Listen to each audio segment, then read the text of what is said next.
Do you want to know how to be patient with an impulsive child? Well, you're not alone. That can be hard. I'm Nicholeen Peck, and I teach parenting all over the world through the lens of the principle self-government. In this video, we're going to be talking about how to deal with impulsive children.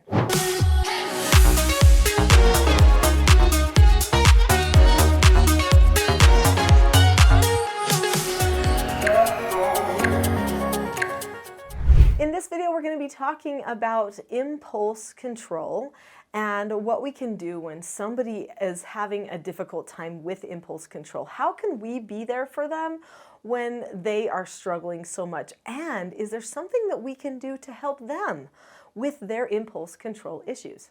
Impulse control issues can be very difficult to work with, and I know because for years I did therapeutic treatment care for troubled teens, and many of them had impulse control issues. Oftentimes, impulse control problems or anxiety problems can be linked to other things like ADHD or ODD or maybe spectrum issues. Those types of things can create even more tendency to struggle with impulse control. And when I did treatment foster care, I had autistic children. I had children who had ADHD, OCD, ODD, RAD, all those types of things. And so there was a lot of impulse control that we were working with. So I had to be ready for that all the time. It's hard. It's frustrating. It's annoying when someone struggles keeping their impulses in check. But I think we need to remove ourselves from the situation and not think just about how we are feeling about the situation. If we stay in that zone, we can't handle the problem. There are things that we can do to reach out with understanding and love while other people are struggling to get their impulses under control or to manage them. We have to remember that these things take time. When a person's brain has a habit of processing a certain way, the process towards change is very incremental. We have to be patient during those times. I know for some people, patience is kind of like a bad word. I know with my husband, when I was engaged to him, he told me that he struggled with patience. And he was worried that I would have a hard time with that because we were going to be getting married, right? And I thought, oh, I haven't seen that. I don't know how bad that is. But he was right. As soon as we started having our children, I noticed that he struggled a little bit with patience. He told me he'd been praying for patience for years.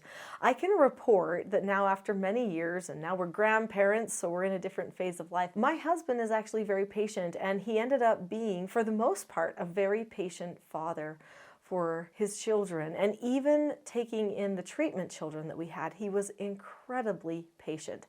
Now, did he occasionally come to me and, let me know, just for me to know that he was bothered or frustrated by a certain behavior? Yes. But usually when he let me know that, it was because he was seeking for help, to help his patients, to help him understand a little bit more about why.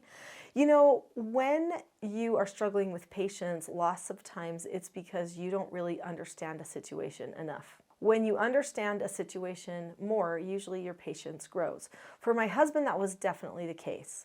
When something frustrated him, he would come to talk to me, and then I would try to explain something that he might not be seeing in the situation. I might explain some background related to that particular child or that person. I might explain how I've noticed improvements in certain areas. That would help my husband see, okay, there's hope. This is a work in progress. Oh, I didn't understand that the person had that in their background. I didn't know they had that kind of trauma. I didn't know that they had that happening. So as long as I explained more to him, he was able to increase his patience. It's usually when you feel like you need to or want to control everything or everyone around you that your patience gets less and less. When he did not know enough and felt like he just needed to get everybody in control and he had to be the one to control them, that's when his patience started to wear thin, and he just couldn't put up with as much because he was putting it all on himself. So taking that view where you take a step back and say, what's really happening here, can be very helpful at increasing your patience.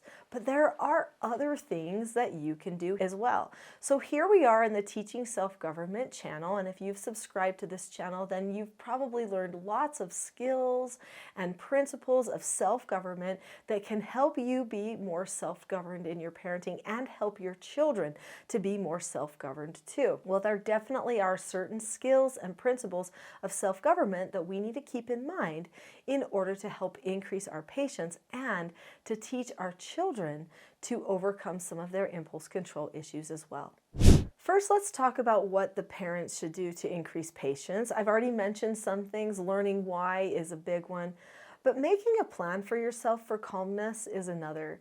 You know when something is really starting to go wrong inside, right? Usually it goes wrong on the inside before it comes to the outside. If you want to increase your patience when your child is dealing with impulse control, then you do need to make a plan for your own calmness. When you're deliberate, you can accomplish a lot more than when you wait to just see what happens in the moment. If you know your child struggles with anxiety or impulse control, then you would be very wise to make a calm plan for yourself. Now, I have something that I'm going to give you as a free gift at the end of this video that will help you with your calmness, that will teach you tools that you need for success. So just wait for that. The biggest thing that you can plan for right now is, okay, I need to know when I'm calm and when I'm not calm. What does it feel like? What are the thoughts that I have? Those are things that you need to analyze about yourself so that then you can instruct yourself what to do in the minute in order to stay in that calm place. Now, there is a skill, a self-government skill, that's going to help you and it's going to help your child that may be struggling with impulse control. So there are 4 basic skills in the self-government program. These children's books each teach one of the 4 basic skills. And even though these books are geared toward children like 12 and under, really, they are adult skills. Everyone needs them, okay? So the skill that's taught in this book right here, Porter Earns a Quarter, is the skill accepting no answers and criticism. When a person accepts no answers or criticism, they do 4 things. They look at the person, keep a calm face, voice, and body, say okay or ask to disagree appropriately, and then drop the subject. And I suppose I should be even more clear about that first step. They look at the person or the situation, actually. So sometimes when a person is feeling impulsive, it's because they're looking at a chocolate bar sitting there, or they're looking at their friend playing outside. Those could be things that could add to impulse issues. So that might just be a situation and not necessarily a person. But for you as the parent, did you know that you need those 4 steps to have patience as well?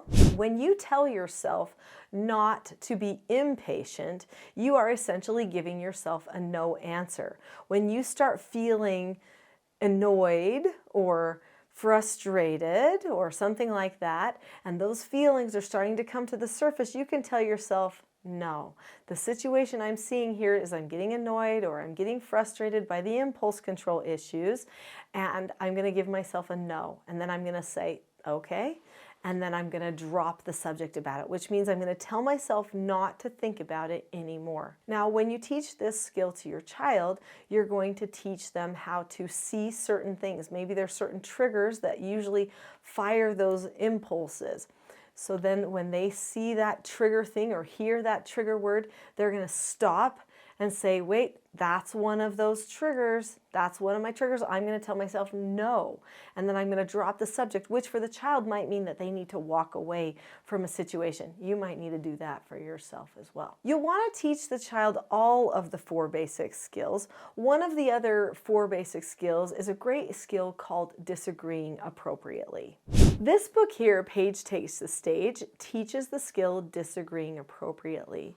When a person learns all of the steps to disagreeing appropriately, then that person can be understood and can understand other people around them better. When your child learns to disagree appropriately with you, this can defuse some of their anxiety because they can now get better understanding for you. So let's say that your child has an impulse problem related to hitting people. Like when they get frustrated about something, they hit. That's one of their impulse problems. That's a very common one for young children, little toddlers, but sometimes there are other people, even older, that struggle with that. So what can they do instead of hit? Well, they can disagree appropriately with the person, but first they're going to have to teach themselves to stop. So what is that feeling they get right before they feel like they want to hit someone? Maybe it's like a little feeling of fire in their belly or something like that. You need to help them identify what is it that happens right before, and then tell themselves stop, disagree appropriately. So now they can use the 7 steps for how to disagree appropriately with another person. This will be liberating, and hopefully they should end up feeling closer to you and to siblings or anybody else that they might be having these problems with that probably are hurting their relationships. Another thing that you want to do to help your child is you want to make sure that you consistently correct them. Children need to learn cause and effect. Even a child who has impulse control issues can tell themselves it's not worth it. Don't do that. Stop. Do something else. Now, filling in the impulse with the disagree appropriately skill is perfect because you usually need to replace a habit with something else. But then if you also teach them that you will correct them every time that they do that impulse, and the correction will happen the same way every time, then the anxiety will be low about the correction, but learning cause and effect will be very consistent for them, and it will help them a lot. They need to get the opportunity to accept consequences every time that they are not giving themselves a no answer. And by the way, that's what you would be giving them a correction for. You would be correcting them for either not accepting a no answer or not disagreeing appropriately, because those are 2 of the skills that they could use in the circumstance to not have an impulse problem. There are so many more things that I could teach you about how to do a proper correction and how to do it in a really calm way. I think the next video that you'll probably want to watch is the one called The Not So Known Secret for Parenting Success. That will go into more details about skills and principles of self-government so that you can help yourself and your child be more self-governing and calm while you are working through these impulse control issues.